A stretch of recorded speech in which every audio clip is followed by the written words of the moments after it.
Okay. Are you leaving for the day? Oh, okay. Thank you, Randall. There he goes. There goes the great Randall Trimbacki. Is that your first time interacting with him, Brian? Yes, it is. I think maybe he might have favorited some of my tweets. I'm not too sure. Maybe. Okay. He's an encyclopedia. I guess more of a what's the word? A historian of sorts of the total frat move, PGP, touching base, circling back world. So he's probably very familiar. But for the folks at home who aren't that familiar with Brian, let me give him an intro. It says here Brian McGannon is a diehard Mizzou fan from Kansas City who revels in epic sports moments like dominating Ohio State in a New Year's Six Bowl and believes sports betting is ruining the game's soul. Brian McGannon's been roasting bad baseball, pricey family outings, and creative flops while cheering Royals and Blues wins. Quote, I don't know what a balk is anymore, and at this point, I'm too afraid to ask. Brian McGannon is our guest today. Hi, Brian. Hey, Dave. Grok always comes through. Always comes through with the good descriptions. You got grokked. I sure did, man. I'll tell you what. That's an impressive piece of technology. I'm big into chicken leg quarters and half chickens these days, Mm-hmm. and Grok delivers some great recipes. Yeah, it does. I've been dabbling in leveraging AI tools, and Grok is always it's a top 5 AI tool for me personally. Yeah, is it scalable though? That's the real Well, question. that's what we're wondering.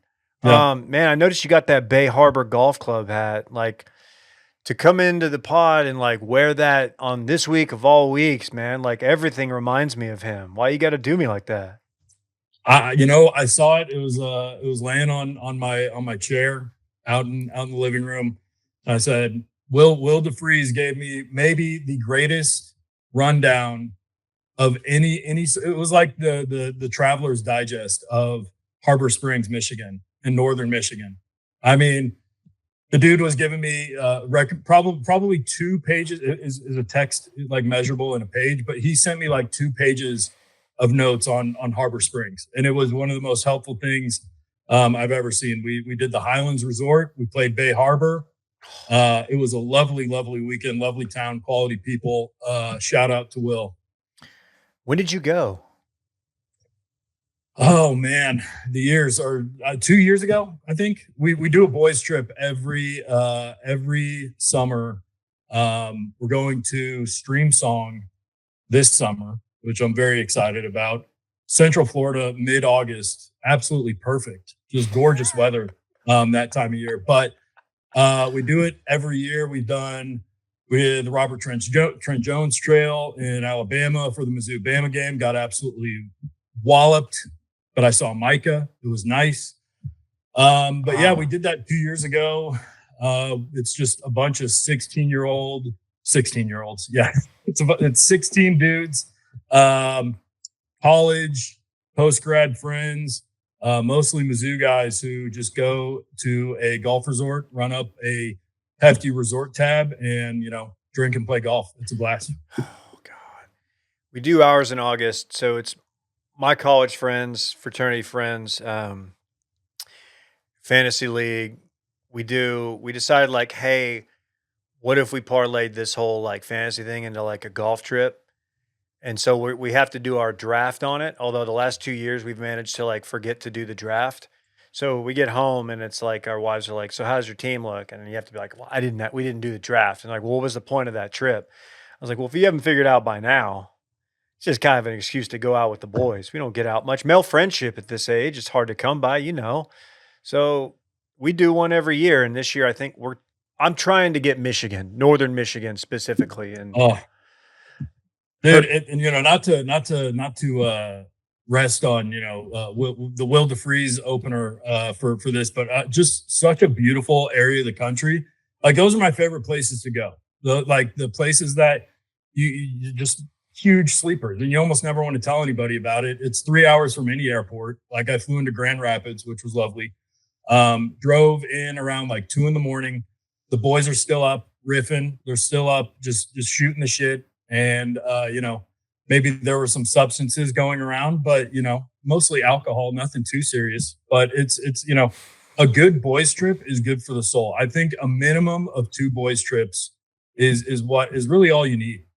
Yeah, I totally agree with that. Brian, if you don't know, how did we meet?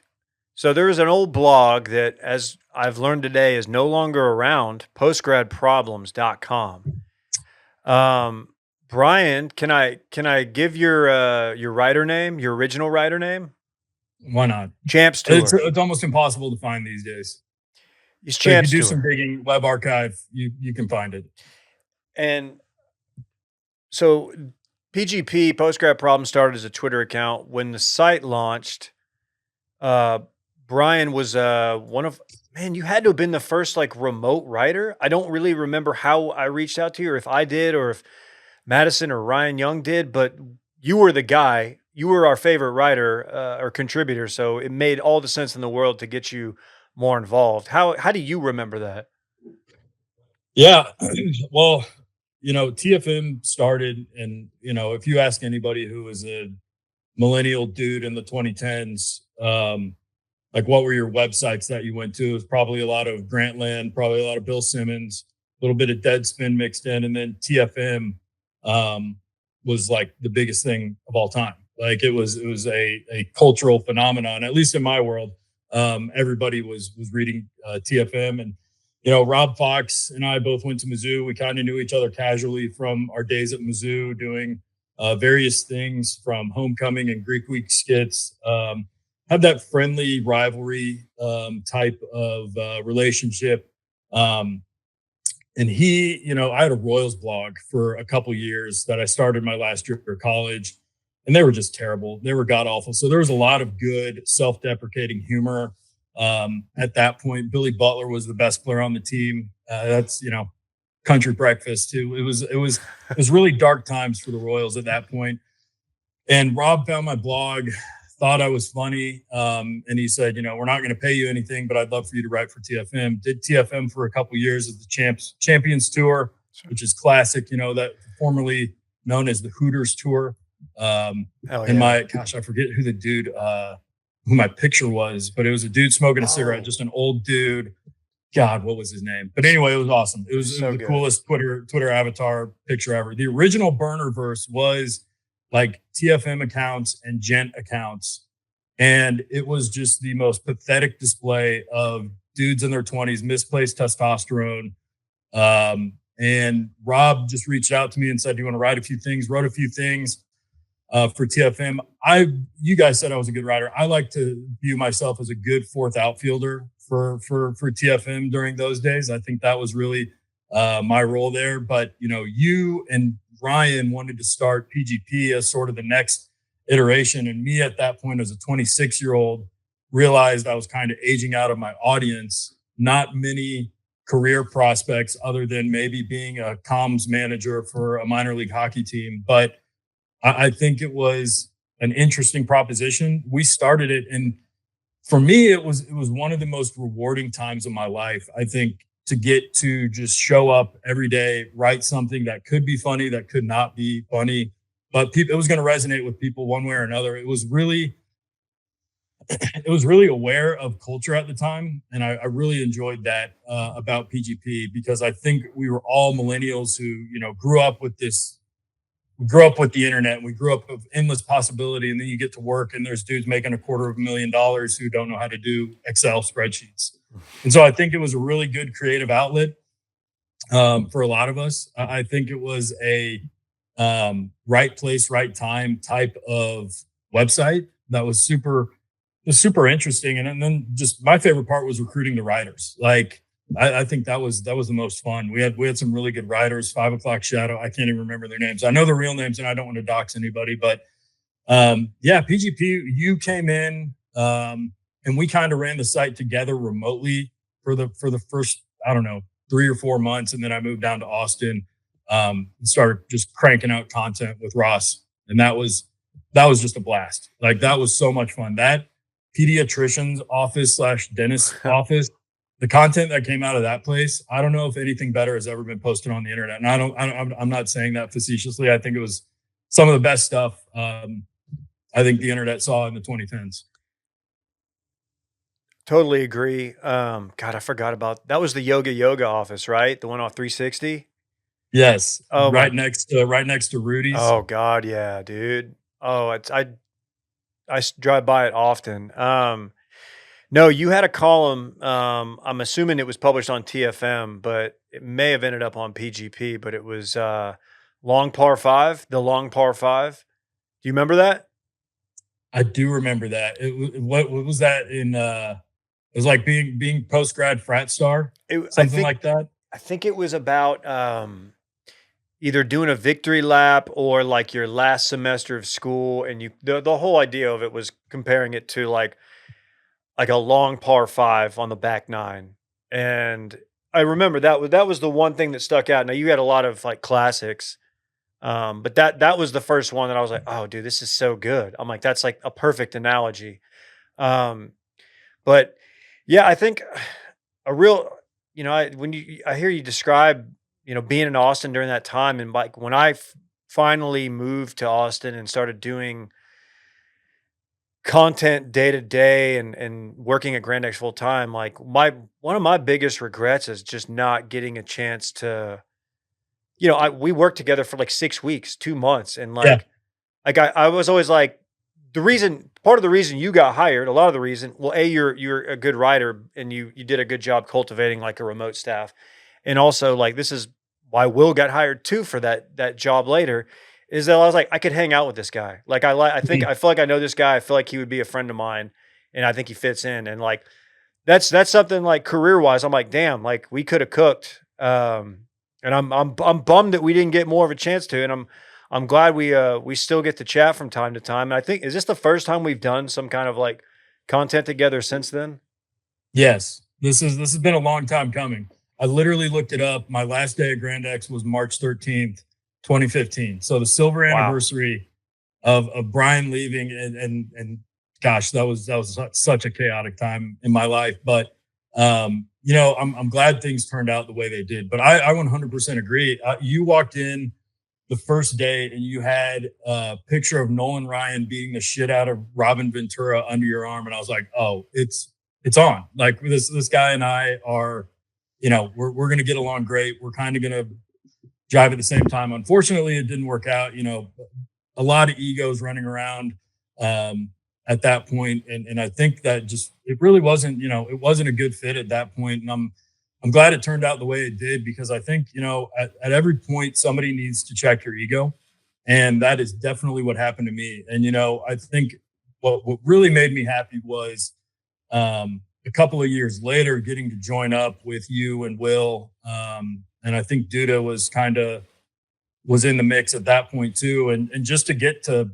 rejoin and still write content, make a little bit of money doing it was, I mean, that was awesome. Like that was really cool. But for me, I think the worst part was I feel like we were right there um on the cusp of the podcast era. And we were all talking about, we got to start doing podcasts. We got to start doing that. And that was the thing, I think nothing was really off limits on the blog, except for I wrote an article about Peloton one time, and I think Madison actually was the one who nixed that because they were a sponsor at the time. What? But I Peloton. was just so I was like, Peloton is a scam. It's not a real thing. And guess who turned out to be right? But for me, it was, gosh, it was just such really felt like there was a lot left, a lot of unplowed earth that we left behind. And when you're that age, and you feel like there's an opportunity that you kind of miss, that really sticks with you. And that really, but also in my opinion, it helped me refocus myself, to really, figure out what do you want out of life, what's gonna make you fulfilled. And I always said, what's going to make you happy? And my whole thing is happy for housewives. Like I don't really care if it's going to make me happy. It needs to make me feel fulfilled. And so my career now in PR and marketing, moderately successful, but I'm fulfilled and I enjoy it. But at the same time, there's always that little voice in the back of your head that's like, man, what if things turned out differently? Yeah, at that time, I remember like I think that the only podcast, if it was even going then, in the Grand X network was Jared Freed or J Train, and Jared Freed was doing the TFM podcast, Yes. which was successful but weird because he didn't work at TFM, right? It was just like, you want to do it, you're good, you're a comedian, you're funny, and he did it, and he did a good job with it. And then I think the next podcast you had was like Inside TFM potentially, and it was Dan and Rob. I believe that's right. And then circling or no, touching base, excuse me. That came about because of an EDM cruise. That story's been told 100 times. And then yeah, I mean that we were not early to the pod game. We weren't late. We got in there. And a lot of that is the aforementioned Michael Weiner who came down and was like, we got to get some pods in here. Um, yeah, man. That would have been really interesting. But judging by that bar cart over your left shoulder, man, looks like things are going pretty well. I'm very, very jealous of that bar cart because me with two boys under 5, I can't have a bar cart because it will immediately, you know, what happens to a bar cart with two boys like that. So yeah, I'm looking at that and I'm very jealous. I mean, here's the deal. Like, I love a good drink. A lot of that is from a stock to bar party when me and my wife got engaged last year.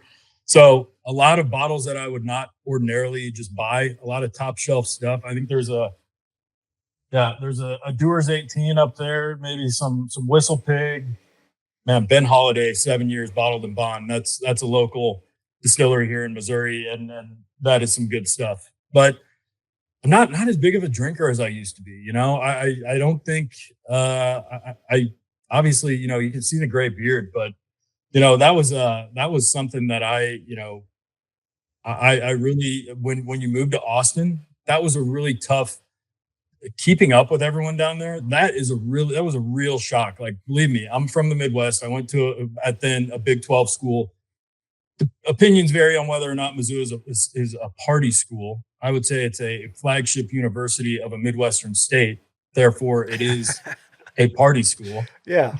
And you have about 8,000 Brian McGannons who roll onto campus every fall and say, yeah, I'm gonna go spend my $60 allowance at Dollar Bottles this week. And but that's something that I think that I'm not sober by any means now, but I think that I might get into that stuff here after this episode. But for me,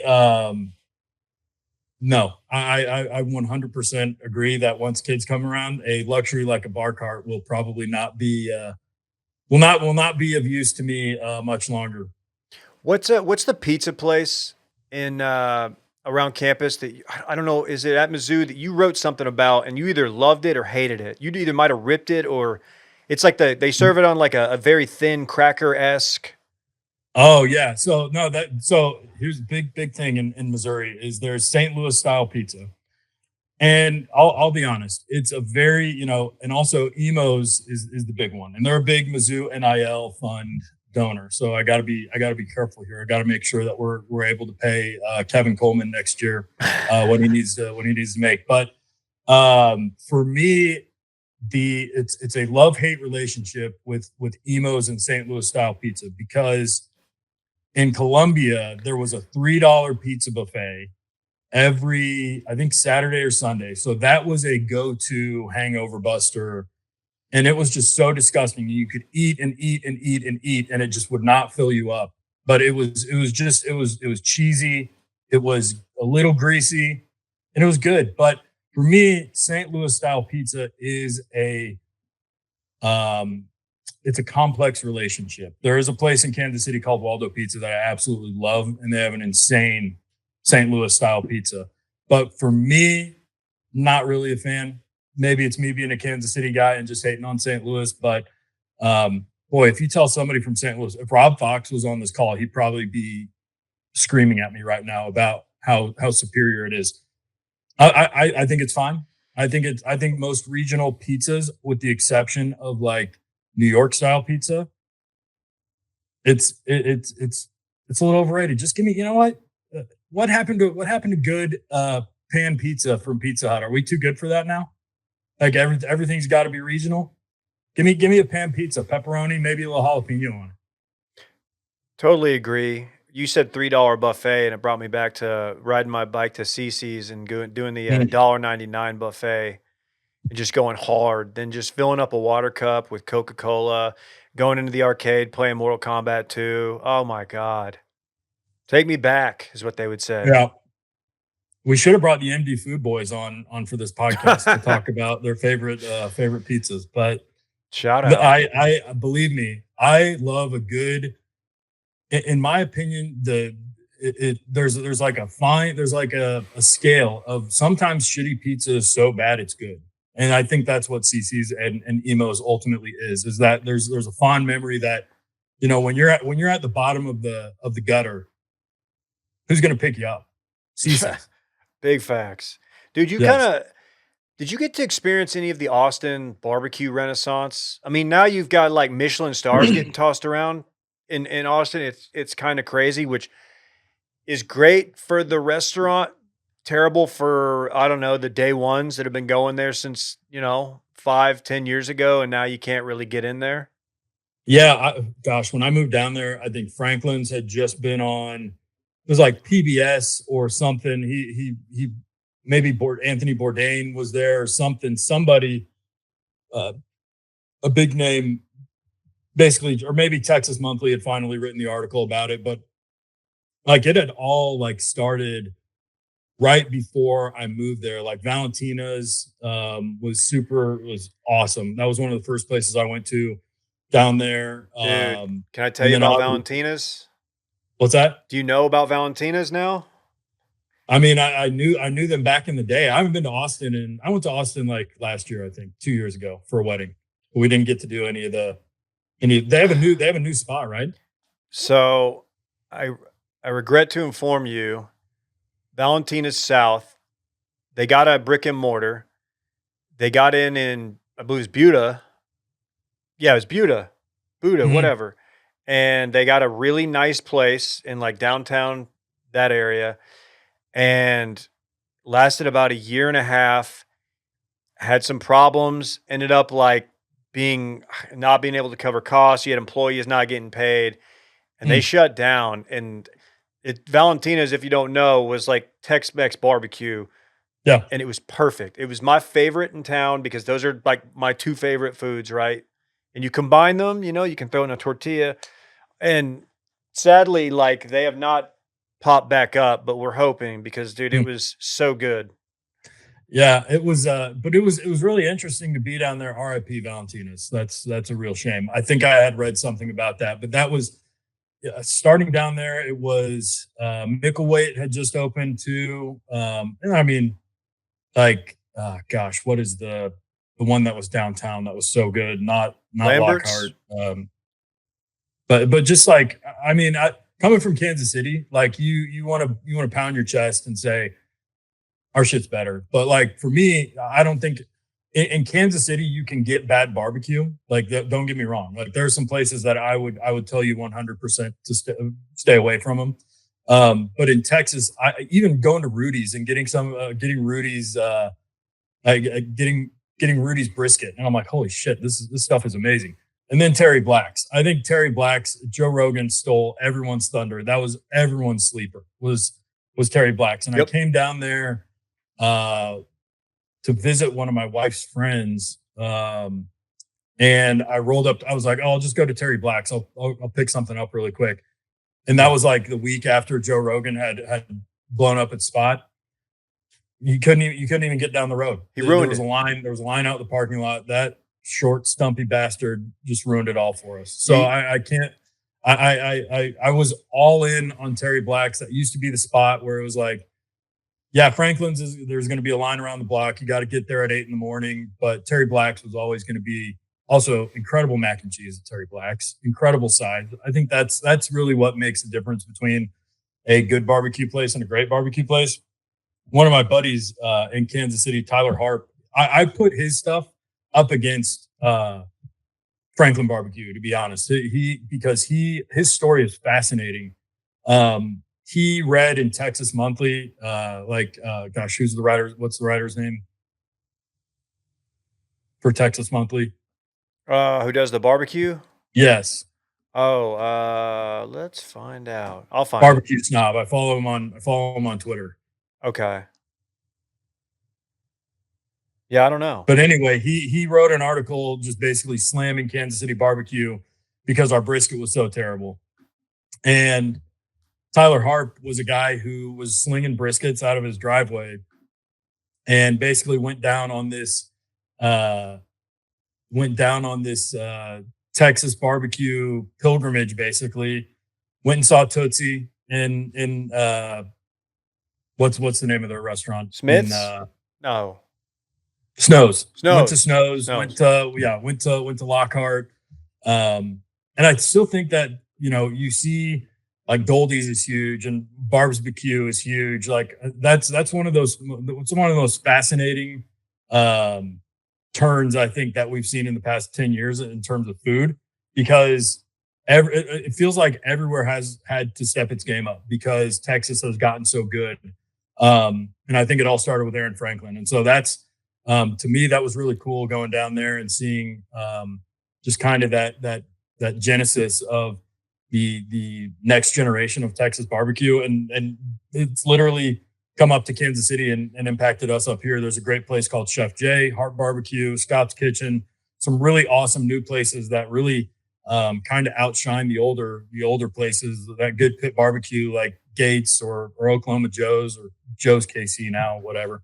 But there's just so many places that it influences, and it was interesting to see that started down there. I'd never heard of a barbecue place having a line around the block. And so that I think that's kind of how it captured everybody's fascination. Me working in PR and marketing now, give me people standing in line all day. That's the best billboard money can't buy. Yeah, dude.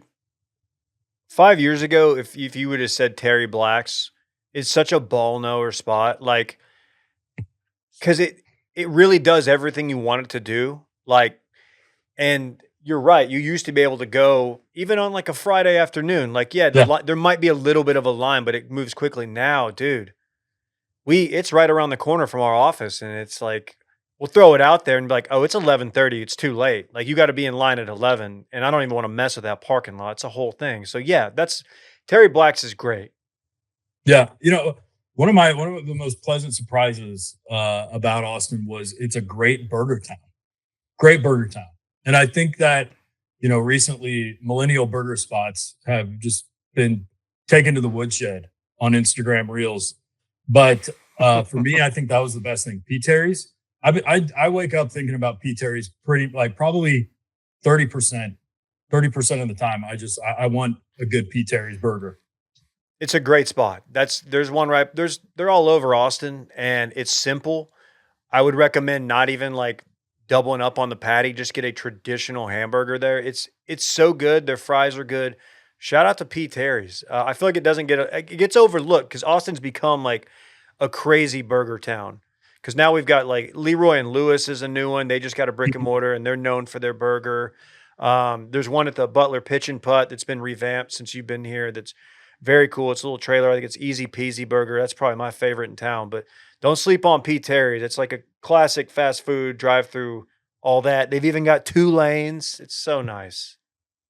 Everybody's pivoting to the Chick-fil-A model. You want to talk about scalability? Why haven't we been doubling up on drive-throughs this whole time? Oh man, and you'll know the amount of people who don't understand that second lane is open, and you'll just see, and you're like, you feel bad driving past them into that second lane. You're like, you guys know you could have just. Some people, man. The thing that infuriates me now is everybody's trying to get me to download the McDonald's app or the Taco Bell app. I'm not turning over my data to those people. I've given them enough. No, I don't want them knowing how often what my burger consumption pattern is. I don't want them knowing when I'm going to go with the cheesy gordita crunch. Just know that I'm showing up. That's have I never not shown at Taco Bell on a Saturday or Sunday morning, feeling the effects. 23andMe's already got all my data, and who knows who picks them up out of bankruptcy. But yeah, Look, my shit's already out there. It's great. They actually have two Dave roughs because they lost my first sample, and then I did another one for an ad deal at Grand X, and then my second one showed up. So if you go look me up on there, it looks like there's twins. So I have two genetic profiles, and it's very bizarre. And the There's a things lot you of do for data we have to ads. worry about these days. There's just your standard old data, there's metadata, and there's biometric data, and it's everywhere. Everywhere you look, there's just biometric data everywhere in the world. That was a that ad deal. I remember like I don't think things probably weren't going great at the company at that point, and I was like, I didn't want to do the 23andMe. I was like, I don't want to do this. I don't want to like. I was in my big privacy era, and I remember Brad Key. Shout out Ad Brad. Love Ad Brad Brad, Key, the best. And Brad was like, man, this would really be helpful if you would do this. And I was like, you know what, Brad Key, I'll do anything for you, buddy. So I did it. And now, who knows? There might be a third Dave Ruff very soon. We'll see. The joke in my head is that they're going to use my second set of data to frame me for some crime at some point when I don't know, inevitably say the wrong thing on the pod. you know, something I've been, now we can get into conspiracy Brian and Dave, I think is really what the people probably when they click this is what they want. I think that's what the people want. And I'm going to give it to them right now. Hell yeah. Clones. Where are we at? We cloned a sheep, Dave, in 1996, and thank God we just stopped there. Betsy. Thank God we stopped cloning animals. It was a bridge too far. It was on the cover of Time magazine, and you know what? The good scientists, thank God, every scientist in the world is a good person, and they just stopped right there and said we've gone too far. Yeah, that's typically what we as humans do when we discover some new dangerous or just groundbreaking technology is we say, whoa, whoa, whoa, this is good, but we got to draw the line somewhere and it's here. Let's just put a pin in it and we'll just, this is as far as we take the deal. Betsy was that sheep's name, right? Dolly. Dolly. I was close. Dolly. Antebellum either way. I mean, that was it was like Dolly and Elian Gonzalez were really big. Were really big in 1997. Oh man, I remember that was, and it was funny. People are always talking about, we get way too political now, and I'm like, I'm pretty sure there was one family vacation where all we talked about was Dolly the sheep and Elian Gonzalez. Terry Schiavo as well. Terry Schiavo. That was a big one in high school. Going to Catholic high school, there was some spicy debate on Terry Schiavo, and that I think South Park had the best take on it. We're like, if ever in this state, please do not put me on national television. You're telling me South Park had the right take? No way. Yeah, they were on the nose. So, what are you doing now? You don't have to give your your LinkedIn profile, but like what's are you doing content in any capacity? What's up? No, not really. I had the Monday Morning Power Digest. I had doawintoday.com. Those were some good, really good. They had I did some numbers on the Monday Morning Power Digest and on Do a Win Today. Subscriber. There you go. I don't think I've written there in 2 years, but the last thing I wrote was, I will never stop going out to lunch. And that was sort of a very public protest against my now wife, who was complaining that she works from home and I worked in an office.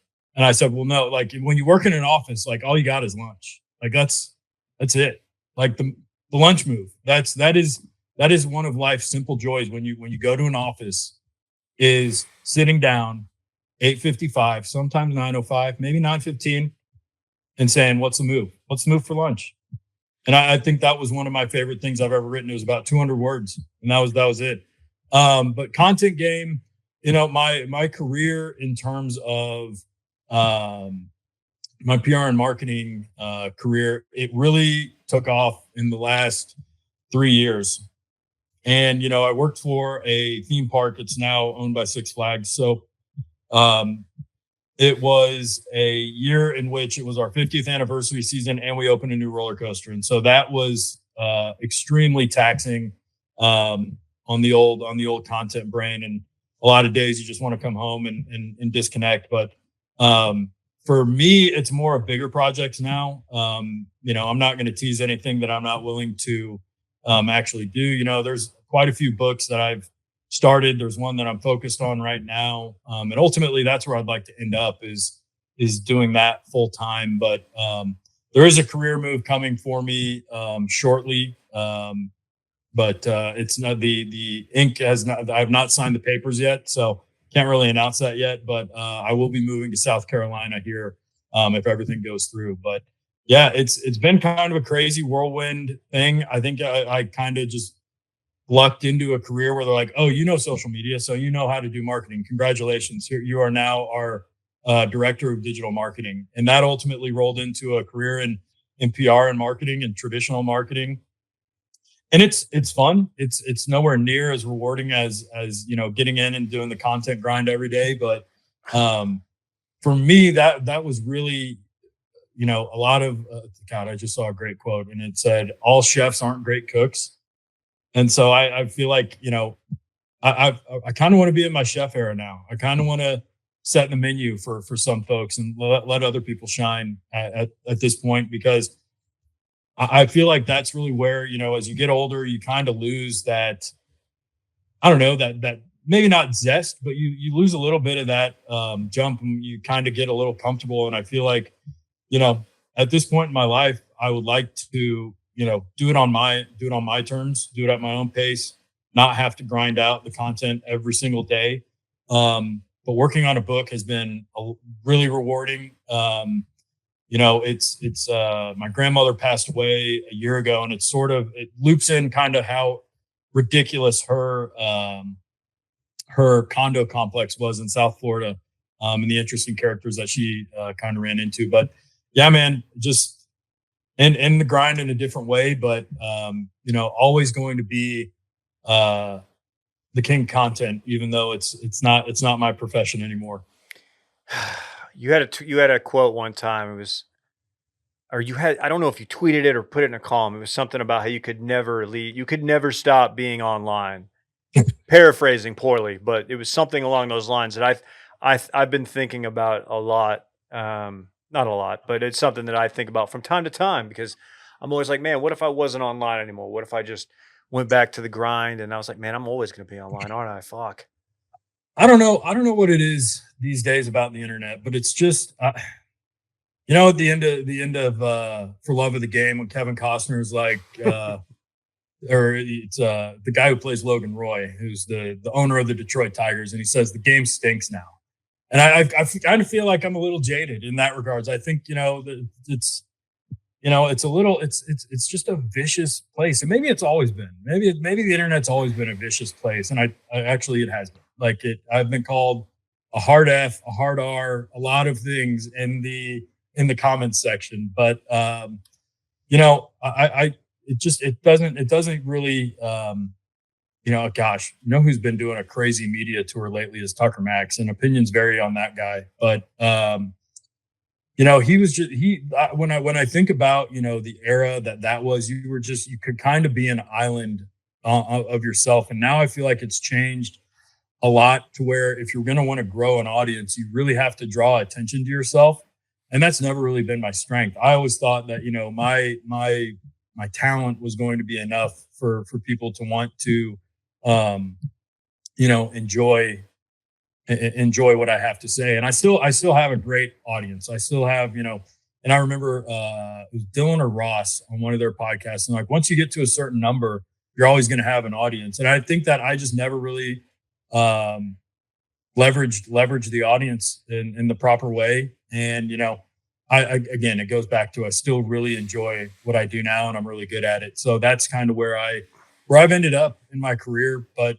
writing is always going to be, whether that's writing the great American novel. Man, my beard looks incredible right now with the sun hitting it right now. I probably sound so wise right now, but for me, it's a question of whether or not I want to. And honestly, if you're really talented at something, and I hate everyone tells me, it's like, you're such a good writer, and I'm like, do you know how many writers I see who just like have completely lose their minds, or just don't have it anymore. They're just completely gone between the ears. But for me, it goes back to I think a question of whether or not I really want to do it anymore. And I think that, in terms of it being a career, probably not going to happen. But in terms of still serving an audience, I think it needs to happen. And so, I don't really necessarily rule it out as I get older. And the Breaking Bad director has a great quote about writing, and he says, "I hate writing, but I love having written." And so I think that's kind of the horrible relationship that I have with writing. Is that for me, it's a painstaking process, and I'm my own biggest critic, and I'm never going to write something unless I truly believe that it's going to be the best thing. And I think, towards the end at Grand X, I was really burnt out about just doing, like, we had quotas towards the end, and I was just like, you're going to tell me how much I can only write so many stories about Mia Khalifa's butthole. Like, there's only so much you can do, right? Totally get it. I feel like you weren't just writing, you were editing, and you were running a site, trying to find new talent. It's a lot. It was fun. That was probably my favorite part of the whole thing, was just finding new talent. But speaking of that, I got to wrap it. I could talk to you for 2 hours. Let's do this again. For sure. Let's bring on a guy you probably remember, the Sunday Scaries guy. I don't know if people forget Sunday Scaries, man. Sunday Scaries was booming on PGP back in the day. It was you, Scary. Who else? God, Kyle. What's our boy Kyle? He's a lawyer. I don't want to dox him. We're not going to dox Kyle. No, sorry. Oh my gosh, I forget everybody's name. I know. I should have had him saved in my phone with their TFM and PGP handle. But let's get me, you, and Will. Let's do. We could do like a little round table sometime and just talk PGP if you're down. Because I definitely want to do this again. There's so many people out there when the site either when I left in 2015 or when the site ended back. Gosh, when was that? 2019. I think so many people reached out and they're like, man, I thought, you guys were going to be around forever. And quite frankly, so did I. When you're in that moment, you think it's going to be forever. But, for me, it's, there's definitely some meat still there on the bone. And I always say Gil Humplestead walked so things girls do after graduation could run. And I was so happy to, Will he's not dead. Will is a great, one of the most talented people that I've ever come across on the internet. Like a dude that just is so plugged in to the moment. And congratulations to him. I know you guys will miss him, but hopefully you guys recover. We're trying. No pressure. Hope this is good. No shit, man. No, he's Will's. He might be sitting out there right now. Yeah, let's do this again. Let's get together. This is fun. I wish I had more time, but unfortunately I've had a lot today, and I've got to. No worries. I got to pick up the boys. You do it. Put on the dad hat. Brian McGannon, ladies and gentlemen. Thank you, Brian. See you guys. Coffee's for closers only. You think I'm fucking with you? I am not fucking with you. I am not fucking with you. Coffee's for closers only. Closers only. Coffee's for closers only. Holy shit.